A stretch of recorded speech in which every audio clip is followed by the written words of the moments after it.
Hello guys, welcome to drone academy. நம்ம இன்னைக்கு இந்த வீடியோ பதிவில் ஜனவரி 20க்கான நடப்பு நிகழ்வுகள் தான் பார்க்க போகிறோம். ஷார்ட் அண்ட் ஸ்வீட்டாக அழகாக பார்த்துட்டே வந்து கவனிச்சு பார்க்கலாம். விளையாட்டில் புதிய சாதனைகள் படைப்போம் அப்படின்னு சொல்லியிருக்காங்க. தமிழ்நாட்டில் வந்து பார்த்திங்கன்னா கேலோ இந்தியா போட்டிகள் நடக்கிறதுக்கு அதனால விளையாட்டு வந்து பார்த்திங்கன்னா அனைவர் மத்தியிலும் தெரிய ஆரம்பிச்சுது. பிரதமர் மோடி என்ன பண்ணியிருக்காருன்னா, அந்த கேலோ இந்தியா விளையாட்டு போட்டிகள் ஆரம்பிக்கும் போது ஒலிம்பிக் போட்டி தான் நமக்குடைய மெயின் எய்ம் அப்படின்னு சொல்லியிருந்தாரு. பட் இங்கே பாருங்களேன், 2036 ஒலிம்பிக் போட்டி எங்கே நடக்க போகுதுன்னா இந்தியாவில் நடக்க போகுது. இது ஆல்ரெடி நான் உங்களுக்கு நிறைய சொல்லிட்டேன். பட் ஆனால் அது பெரிய மேட்ரு கிடையாது. 2028 நடக்க போகிற லாஸ் ஏஞ்சல்ஸில், ஓகேங்களா, அந்த போட்டியில் இந்தியா பெரிய ஒரு அடையாளமாக இருக்கணும் அப்படின்ட்டு சொல்கிறாங்க. அப்போ இந்தியா தான் வந்து பார்த்திங்கன்னா அந்த கோப்பையே ஜெயிக்கணுன்ற அளவுக்கு பேசுகிறாரு இவர். மொத்த இடத்துலையுமே இப்போ சீனா டாமினேட் பண்ணுறாங்களா ஒலிம்பிக்கில், அதே மாதிரி இந்தியாவும் பண்ணணும்னு சொல்கிறாங்க. அப்போ ரெண்டு இடத்துல நோட் பண்ணுங்கள். 2028 லாஸ் ஏஞ்சல்ஸில், 2036 எங்கே நடக்க போகுது ஒலிம்பிக் போட்டிகள், இந்தியாவிலையும் நடக்க போகுதுன்னு சொல்கிறத நோட் பண்ணி வைங்க.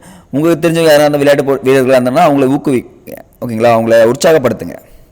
பாருங்கள், விளையாட்டு தலைநகரமாக தமிழகத்தை மாற்றுவதை குறிக்கோள்னு சொல்லியிருக்காரு மு க ஸ்டாலின். கண்டிப்பாக மாறுறதுக்கு சான்சஸ் நிறையவே இருக்குது. என்ன காரணம் பார்த்தீங்கன்னா, திமுக அரசு பொறுப்பேற்றிலிருந்து எக்கச்சக்கமான கேம் விளையாடிருக்காங்க. அதில் முக்கியமாக 44வது செஸ் ஒலிம்பியாட் போட்டி மாமல்லபுரத்தில் நடந்திருக்கு. நோட் பண்ணுங்கள், 44வது செஸ் ஒலிம்பியாட் போட்டி எங்கே நடந்துன்னு கேட்டாங்கன்னா மாமல்லபுரம் அப்படின்னு சொன்னாலே போதும். மற்ற எல்லா போட்டியும் தேவையில்லை. நெக்ஸ்ட்டு, இது வேண்டாம், தொகுதி பங்கீடு தான் கொடுத்துருக்காங்க. பட் நமக்கு இது தேவையில்லை. இது ரொம்ப முக்கியங்க. பன்னாட்டு மருத்துவ மாநாட்டில் கிட்டத்தட்ட ஒரு 11,000 பேர் பங்கேற்றாங்க. பன்னாட்டு மருத்துவ மாநாடு எங்கே நடந்துச்சுன்னு கேட்டாங்கன்னா சென்னை நந்தனம் அப்படின்ற இடத்துல நடந்துச்சுங்க.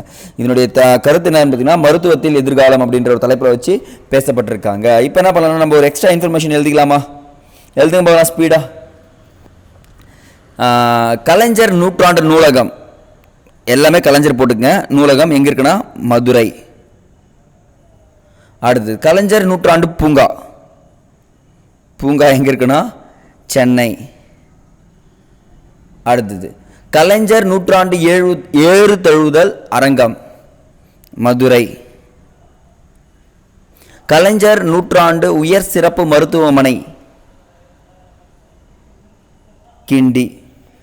ஓகேங்களா, கிண்டி. இது எல்லா இடத்துலையுமே கலைஞரோட பேர் வச்சு பண்ணிகிட்டு இருக்காங்கன்னு சொல்கிறது நம்ம யோசிக்கலாம். எந்தெந்த பிளேஸ் நோட் பண்ணி வைங்க, எக்ஸாம் பாயிண்ட் ஆஃப் வியூவில் உங்களுக்கு ரொம்ப இம்பார்ட்டன்ட். அடுத்தது இங்கேங்க, இந்த என்எல்சி இந்திய நிறுவனத்திற்கு தேசிய விருது கொடுக்கப்பட்டிருக்கு.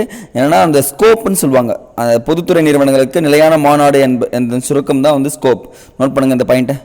பொதுத்துறை நிறுவனங்களின் நிலையான நிலைப்பாடு, இந்த ஸ்கோப் இருக்குது, இவங்க மேலே ஒரு நம்பிக்கை இருக்குன்னு சொல்லுவாங்கள்ல, அதுதாங்க அந்த ஸ்கோப்னு சொல்கிறாங்க.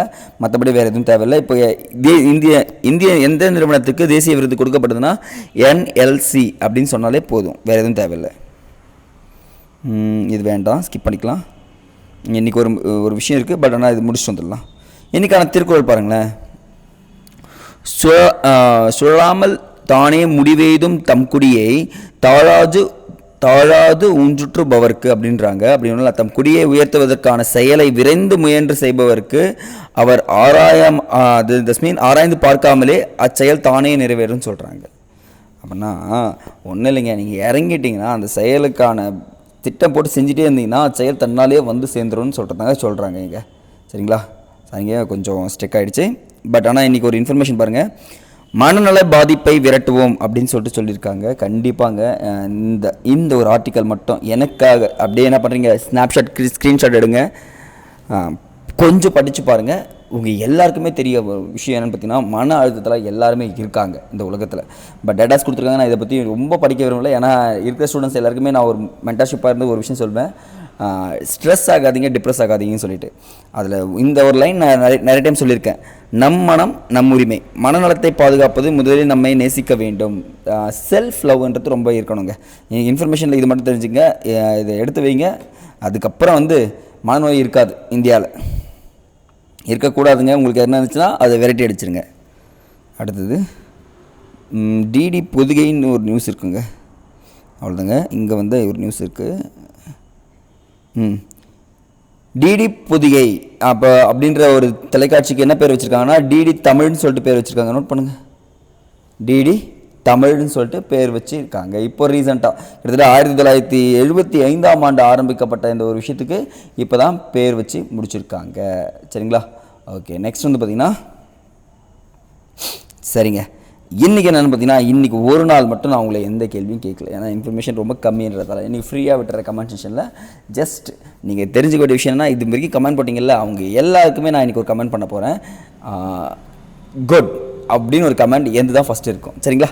ஓகே, அடுத்த வீடியோ சந்திக்கலாம். நன்றி. இது யாருக்குன்னா அந்த குட் கமெண்ட் பண்ண எல்லாருக்கும் மட்டும்தான்.